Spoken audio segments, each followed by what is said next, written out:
U.S. President Joe Biden used his Memorial Day speech on Monday to defend American democracy and stressed that there was still much to be done to deliver on the promise of what he called the greatest experiment in world history. To state the obvious, our democracy is imperfect. It always has been. But Americans of all backgrounds, races, creeds, gender identities, sexual orientations, have long spilled their blood to defend our democracy.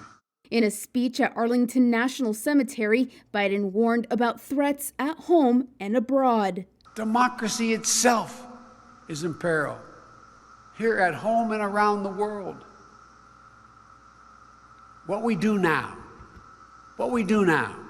how we honor the memory of the fallen, will determine whether or not democracy will long endure. And he emphasized voting rights were the bedrock of the American system of government.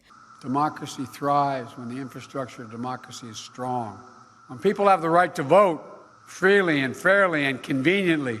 Voting rights are now front and center amid what critics say is a wave of state laws intended to restrict access to the ballot. In Texas, Republicans are trying to pass an election reform bill critics say would make it harder for Black and Hispanic Americans to vote. Biden also focused on the ultimate sacrifice, U.S. service members dying for their country, saying that more than 7,000 people had been killed in U.S. conflicts in Iraq and Afghanistan.